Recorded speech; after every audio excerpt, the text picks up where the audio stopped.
Hi everyone, welcome back to my channel. जैसा कि आपको मालूम है, मैं बीन और बीइंग इसकी सीरीज शुरू कर रही हूँ, जिसमें मैंने लास्ट वीडियो में बी के सारे यूजेस बताए थे कि स्पीकिंग इंग्लिश में किस तरह से बी का यूज करते हैं। और आज मैं बीन पढ़ाने वाली हूँ। बीन का यूज स्पीकिंग में किस तरह से करते हैं, एक एक करके मैं सारे सेंटेंसेस को क्लियर करने वाली हूँ।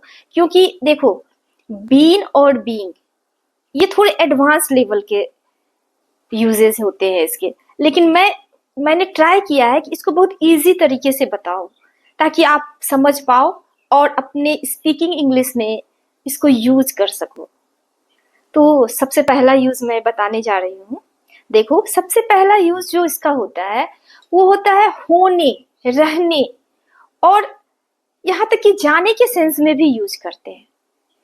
अब जाने के सेंस में कैसे यूज करते हैं मैं बता रही हूँ। देखो देखो, अगर कोई कहीं विजिट किया है और विजिट करने के बाद वो वापस आ गया, या किसी जाने को तैयार है कि उसको जाना है कहीं, लेकिन मुझे मालूम नहीं है, मुझे उससे पूछना है कि मान लो अमेरिका के बारे में, कोई अमेरिका गया या ना गया, ये कंफर्म करने के लिए हम किसी से पूछते हैं। तो कैसे पूछेंगे? Have you ever been to America? Means कभी आप अमेरिका गए हो? देखो, यहाँ पर गोन नहीं लगाएंगे, जाने के सेंस में यहाँ गोन नहीं लगाएंगे। गोन लगाने से ये गलत हो जाएगा। गोन गोन और जब ये बात आया तो मैं इसको क्लियर कर दूं, गोन और बीन में क्या अंतर है। अगर गोन कहते हो, इसका मतलब हो जाता है वो अमेरिका चला गया है, वहीं पर है, वापस नहीं आया है। लेकिन बीन के सेंस में ये होता है कि वो चला गया है, घूम के आ गया है, या हो सकता है नहीं गया होगा, नेगेटिव में सेंटेंस होगा तो नहीं गया होगा। तो हम इस तरह से ही पूछते हैं। मान लो वो इंडिया में है और हम लोगों को उससे पूछना है कि कभी आप अमेरिका गए हो, तो ऐसे बोलेंगे, have you ever been to America? समझ गए? अगर मान लो वो नहीं गया तो उसका आंसर कैसे देगा, आंसर देने के लिए भी मैं सिखा रही हूँ। तो आंसर देने के लिए बोलेगा, I have never been to America. मैं अमेरिका कभी नहीं गई हूँ या कभी नहीं गया हूँ, इस तरह से। चलो इसके और भी एग्जाम्पल्स लेते हैं। जैसे मुझे किसी से पूछना है, क्या आप कभी दिल्ली गए हो? तो कैसे पूछेंगे? Have you ever been to Delhi? Have you ever been to Delhi? मान लो वो 2 बार गया है, 2 बार 3 बार जो भी गया, 2 बार का बता रहे हैं, वो 2 बार गया है। तो कैसे आंसर करेगा? I have been there twice. I have been there twice. I hope आप इसको अच्छे से समझ लिए हो, गए के सेंस में कैसे बीन का यूज करते हैं। चलो और भी यूजेस सीखते हैं, ठीक। चलो देखो, होने के सेंस में भी यूज करते हैं, लेकिन पास्ट में वो चीज होता है। तो मैं भी समझाने की कोशिश कर रही हूँ। मान लो मैं किसी से मिली, और मैं कल की बात बोल रही हूँ कि मैं उसके घर गई थी। मान लो कोई और थर्ड पर्सन है, मैं उसके घर गई थी, मैं उसको बता रही हूँ मैं उसके घर गई थी, लेकिन वो पक्का उस समय जो होगा ना, वो मार्केट में होगा। होने का सेंस है वो पक्का मार्केट में होगा उस समय। तो कैसे बोलेंगे? क्योंकि पास्ट में ये चीजें हो चुकी है, मैं उसके घर गया, घर से जाके वापस भी आ गया हूँ। अब वो बोल रहे हैं कि वो पक्का वो जो है वो मार्केट में होगा। पक्का, पक्का के लिए तो मस्ट का यूज करते हैं, लेकिन किस तरह से बोलेंगे? वो पक्का मार्केट में होगा तो बोलेंगे he must have been at market. He must have been at market, इस तरह से बोलेंगे। शायद वो मार्केट में होगा। अगर शायद लगाते तो बीन तो लगेगा ही, लेकिन शायद लगाने के लिए क्या यूज करते हैं? माइट। क्या होगा? He might have been in market या एट मार्केट, जैसे भी यूज करो। He might have been in market. अच्छा, तुम्हें घर पर रहना चाहिए था, कल की बातें बोले, तुम्हें घर पे रहना चाहिए था। You should have been at home. You should have been at home, इस तरह से यूज करेंगे, ठीक है। चलो ये तो आप समझ लिए हो। अब देखो, मैं और भी यूजेस बताती हूँ, और बहुत सारे यूजेस हैं। मैंने अभी 2 यूजेस आपको होने के सेंस में और जाने के सेंस में बता दिया है, और आगे देखो मैं कुछ यूजेस बता रही हूँ जब कंटिन्यू कोई काम चलता है, यानी परफेक्ट कॉन्टिन्यूअस, परफेक्ट कॉन्टिन्यूअस में कोई काम जो है परफेक्ट भी हो गया और अभी तक चल रहा है। The work started in past but still going on. Past में काम शुरू हुआ है लेकिन अभी चल रहा है। इसके सेंस में कैसे यूज करते हैं, ओके मैं बता रही हूँ, ठीक है।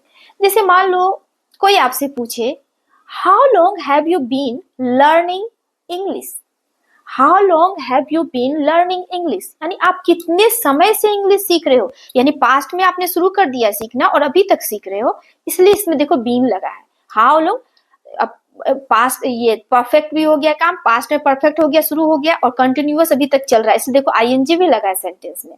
तो कैसे बोलेंगे, how long have you been learning English.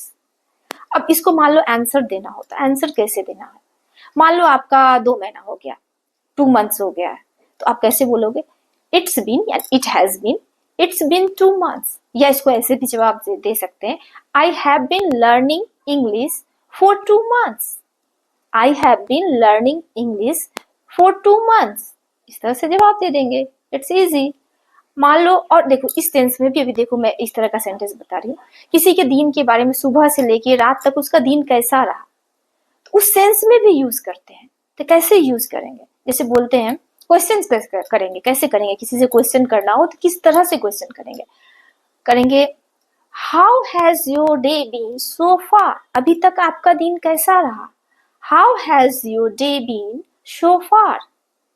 अब आंसर कैसे देंगे, my day has been fantastic, my day has been fantastic, बहुत फैंटास्टिक रहा मेरा दिन, बहुत अच्छा रहा। इसको इस तरह से भी बोल सकते हैं, it's been fantastic, it's been fantastic, ऐसे भी बोल सकते हैं, इस तरह से यूज करेंगे। अगर हाउ लॉन्ग वाला और भी एग्जांपल लेते हैं, how long has she been preparing for the exam, वो कितने दिनों से परीक्षा की तैयारी कर रही है, यानी पास्ट में शुरू की है अभी तक वो चल रहा है, तो कितने दिनों तक वो चल रहा है, कितने दिनों से कर रही है। मान लो वो 2023 से तैयारी कर रही है, तो आंसर कैसे होगा, she has been preparing for the exam since 2023। समझ गए होंगे, आई होप आप समझ ही गए होंगे, क्योंकि मैंने एक एक सेंटेंस को बहुत अच्छे से रखा है, आप बोलने में भी यूज कर सकते हो इन सभी का। तो इस तरह से हम जो है परफेक्ट कॉन्टिन्यूअस में यूज करते हैं। और भी यूजेस है, आगे मैं पढ़ा रही हूँ। पैसिव में यूज करते हैं। अब पैसिव में किस तरह से यूज करते हैं मैं एक एक करके बता रही हूँ। अगर आप कभी पैसिव पढ़े हो, एक्टिव एंड पैसिव वॉइस, तो उसमें जरूर पढ़े होगे ये चीज। मैं हिंदी सेंटेंसेस से बता रही हूँ थोड़ा, ताकि आपको कि आपके लिए यूजफुल हो, आप उसका यूज कर पाओ। जैसे एक सेंटेंस है, ये रोड यानी सड़क रिपेयर किया जा चुका है, इस सड़क की मरम्मत, चलो हिंदी ही बोलते पूरा, इस सड़क की मरम्मत की जा चुकी है। तो कैसे बोलेंगे, this road has been repaired, this road has been repaired. उसे पीटा जा चुका है, he has been beaten, he has been beaten. और जैसे बोलेंगे उसे डांटा जा चुका है, she has been scolded, she has been scolded। इस तरह से हम यूज करते हैं पैसिव में। पैसिव में और भी कंडीशनल सेंटेंस में भी यूज होते हैं, लेकिन मैं एक एक करके बता रही हूँ। तो मैंने अभी 3 यूजेस आपको बताए, एक होने और जाने के सेंस में, एक बता दिया आपको परफेक्ट कॉन्टिन्यूअस के सेंस में, और अभी मैंने पैसिव में बताया कि पैसिव में कैसे यूज करते हैं। पैसिव का यूज तो इजी है बहुत, मुझे लग रहा है यूज भी करते होंगे आप लोग। तो इस तरह से यूज करते हैं। चलो देखो अब आगे बताते हैं हम कंडीशनल सेंटेंस में कैसे यूज करते हैं। पास्ट वाले कंडीशनल सेंटेंस अगर पढ़े होगे तो ये इजी हो जाएगा समझना। नहीं पढ़े होगे तो कोई बात नहीं, मैं कुछ सेंटेंस से बताती हूँ, आप उस सेंटेंस को समझ के यूज कर सकते हो अपने स्पीकिंग में। जैसे कंडीशनल में होता है पास्ट की कुछ चीजों के लिए यूज किया जाता है। जैसे मैं बोलूँ एक सेंटेंस, अगर मैं उससे मिला होता, अगर मैं उससे मिला होता तो खुश हुआ होता, यानी कि मैं उस समय मिलता ना उससे तो बहुत खुश होता। इस सेंस में हम यूज करते हैं यहाँ पर कि अगर मैं उससे मिला होता पास्ट में तो बहुत खुश होता। वो समय बीत गया है, वो चला गया, वो आए होंगे कोई, उनके बारे में बोल रहे हैं। तो इस तरह के पास्ट की जो कंडीशनल है उसके लिए यूज करते हैं। तो इसको कैसे बोला जाएगा इंग्लिश में, देखो, if I had met him I would have been happy. Been का यूज किया ना, आई वुड हैव बीन, मैं होता, होने का ही सेंस है यहाँ भी, कंडीशनल सेंस में होने का ही सेंस है। यानी if I had met him I would have been happy. अच्छा ना यूज। चलो आगे और भी लेते हैं। अगर मैंने अच्छे से पढ़ाई की होती तो मैं अमीर हो गया होता। यानी कि उस समय मैं अच्छे से पढ़ाई करता तो मैं उस समय जो है अमीर बन जाता, कुछ बन जाता। तो कैसे बोलेंगे, if I had studied well I would have been rich. If I had studied well I would have been rich. इस तरह से यूज करते हैं। देखो मैंने आपको बताया था कि कंडीशनल जो होते हैं, कुछ पैसिव सेंटेंस भी उसमें यूज होते हैं। कंडीशनल में कुछ पैसिव सेंटेंस को भी यूज करके हम बनाते हैं। तो पैसिव में जो यूज करते हैं वो कैसे यूज करते हैं, देखो, अगर सेंटेंसेस ऐसा रहा, अगर मैं वहां नहीं गया होता तो मुझे नहीं पीटा गया होता। यानी पास्ट की बात करें, हमेशा पास्ट में ही बीन का यूज होता है। देखो मैंने पास्ट के सेंटेंस नहीं बताया आपको कि अगर मैं वहां नहीं गया होता तो मुझे पीटा नहीं गया होता। तो कैसे इसको बताएंगे, if I had not gone there I would not have been beaten, या I wouldn't have been beaten. If I had not gone there I wouldn't have been beaten. इस तरह से यूज करेंगे। और भी एक सेंटेंस लेते हैं, ठीक है। अगर तुम यहाँ आए होते, यानी पास्ट की बात बोल रहे हैं, पास्ट बीत चुका है। अगर तुम यहाँ आए होते तो तुम्हारा वेलकम किया गया होता। If you had come here you would have been welcomed. Passive के सेंटेंस है ये। यू वुड हैव बीन, किया गया होता, किसी की दूसरे के द्वारा किया गया होता। तो if you had come here you would have been welcomed. तो मैंने यहाँ पे जितने भी यूजेस, स्पीकिंग में जो भी यूजेस होते हैं, मैंने सारे यूजेस को एक एक करके सारे को बता दिया है। आप इसको अच्छे से देखो और यूज कर सकते हो, आप अपनी स्पीकिंग में यूज कर सकते हो। और अच्छे सेंटेंसेस है। बहुत कोई थोड़े गलत यूज करके बता देते हैं, जैसे I have been using this phone या I have been going there, like that. इस तरह के सेंटेंस उसको बहुत को आई एम गोइंग कर देते हैं। जैसे मैंने एक सेंटेंस बताया था ना तभी कि she has been preparing for the examination since 2023।